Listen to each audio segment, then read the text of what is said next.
Good morning, good afternoon, good evening, depending on where and when you're listening to this. This is Coffee with Kevin, and I am Kevin, and this is my coffee. And today is a good day for a good day.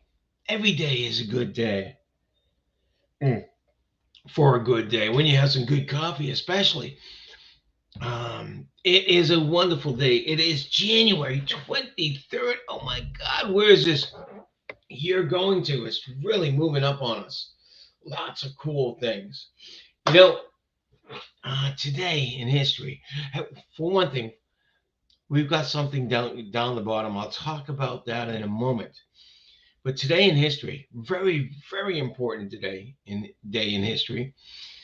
In 1970, oh gosh, 1957. A lot longer ago than I thought. You know what was introduced in 1957 here in the United States? It was record breaking. It was a milestone. It was awesome. Whammo produced the first Frisbees, the first ever Frisbees in 1957. Do you remember having Frisbees as a kid? Maybe even as an adult, because throwing a Frisbee has moved into adult action with games of, being able to hit the frisbee in certain locations through hoops and everything else. But as a kid, your first throwing toy was awesome. It was an awesome, awesome day in history with that. What else we have here? Big, big event in our history. Today was the first day, I think it was 1949, the first woman physician received her degree. First woman in the United States. What a milestone! Right now, you can find women in the medical as doctors and everything else, scientists and everything else in the professions, and it's a wonderful thing. Also, groundbreaking um, in politics in 1997. Madeleine Albright became the first female Secretary of State. So this day was really a wonderful day for women in this country. Lots of other things. And one last thing I'll talk about, and I'm sure it's of interest to everyone.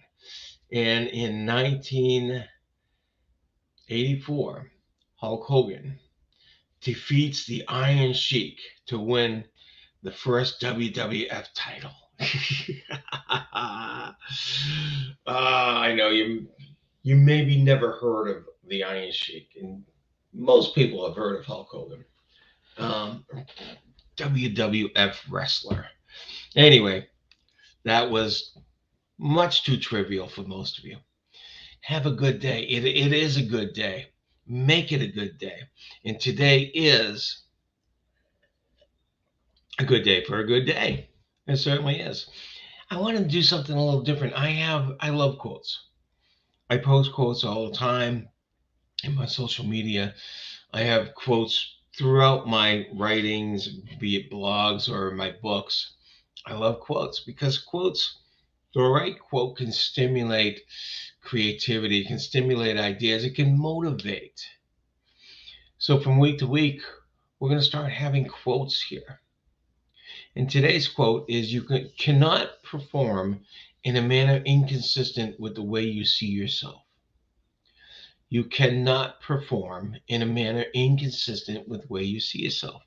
And this quote's from Zig Ziglar, who was one of my heroes, a motivational speaker, a sales trainer that I followed for many, many years. I've seen him in person. I own almost every audio that he's created. Wonderful, wonderful motivator, someone who knew how to help people have a better life. So this quote is, you cannot perform inconsistent with the way that you see yourself. Basically, I'll reword it. You can only perform, to the consistency of how you see yourself. Basically, if you see yourself as someone who can't do much, if you see yourself who's not worth much, you can't perform much better than that. If you do see yourself as someone who's great, someone who's a worthwhile person to have around, someone who really has capabilities, you can perform up to those thoughts. Basically, how you see yourself dictates how you perform, how you behave, the results you get. How you see yourself dictates the results you get. And you're probably saying, well, Kevin, if I don't see myself in a good light, how can I change that? Well, what we're talking about is when we talk about how you see yourself, we're talking about self esteem, aren't we? Yes, we're talking about self esteem. And that's not the easiest thing to change. Our self esteem, a lot of the times, has to do with how we perceived ourselves as children and how others perceived us or talked to us as children. I'm going to take this moment to mention something really important for those of you that do have children, do have little kids. I learned this. I learned this maybe a little too late, but it wasn't too bad. But watch how you talk to your children. Separate the behaviors from the child. Separate the behaviors from the child. And when you can do that, oh, hey, Brenda, good morning. I didn't see you on chats on Facebook. There you are. When you can separate the behaviors from the child, meaning if they're doing something wrong, you don't call them bad. You say, hey, that's a bad thing to do. Don't do that. Instead of bad boy, bad girl. Watch everything that you say to your child, especially from the ages of 0 to 7 or eight. In the earlier ages, everything you say is taken literally. You may mean it figuratively. You may not mean what you say, but it's taken literally. And if it's said over and over and over again, it will affect that child into their adult years. And that's why I was talking about self-esteem. If you hear a lot of that, oh, you're no good, you'll never end up to be anything like that. Of course, your self-esteem will reflect that. What can you do about it? I'm glad you asked that question.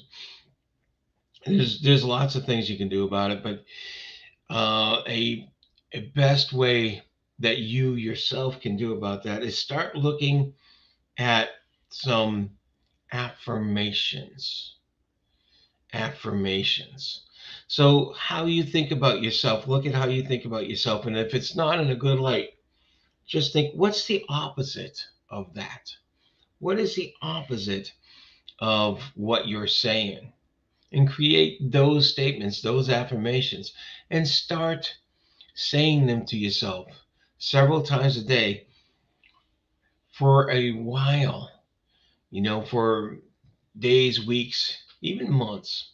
Start saying them to yourself. And as you're saying them to yourself, picture what it's like to be that kind of person that you're talking about in that affirmation. Feel what it's like. Now you may not be someone that has a high esteem of yourself. You may be someone that says, hey, I am not I'm not worthy of love, or I'm not worthy of being successful, or I can't do this because I'm just that kind of person. Okay. So you take the opposite of that. You take the opposite of that and say you would say, I can be successful. Matter of fact, I'm going to take a step in.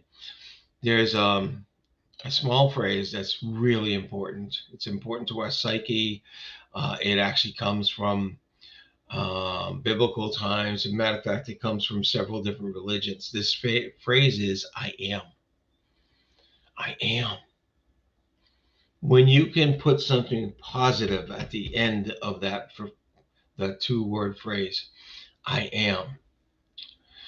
And it may not be you who you are now, but if you can visualize what you're going to be like when you say, I am successful, I am good, I am a great person.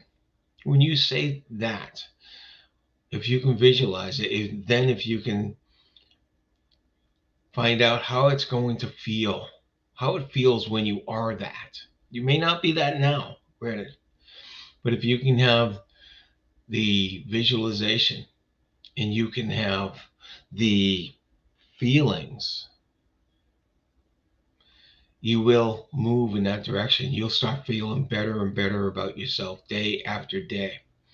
But it all starts with the I am. It all starts with the I am. And yes, I know that is biblical. In Christian and Judaic religions, it comes from when someone was asking, "Who are you?" I am, is the answer God said. And I believe I've heard this same phrase from Hindu and other religions as well. But let's just say it's personal. Let's just say it's how we teach our own minds how we want to be. You are who you are now. Doesn't mean you have to stay that way. You've been programmed for years to be that way. It doesn't mean that it has to stay that way, and it doesn't mean it's going to take you years to get out of it. Start with the I am. I am. Make it the opposite of how you feel now. Something really positive. But add to that I am a visualization of how you are when you say that, how you would be. I know you're going to say, well, I'm not that, Kevin, but how would you be if you say, I am successful? How would that person be, you be as successful? When you say, I am a good person, how would that look? What would you be doing? How would you be behaving? And then more importantly, how would you be feeling? If you could feel all the time, I am good instead of I am bad or I am not deserving, if you could feel the opposite of that, how is it going to feel? I'm sure you've had glimpses of it all your life. Turn that around, turn your feelings around, and you build and build and build on that. The more you start to feeling the way you're actually affirming, you'll build it, you'll change and embellish those statements even more. I am is very important because you're stating to yourself and to the world who you want to be.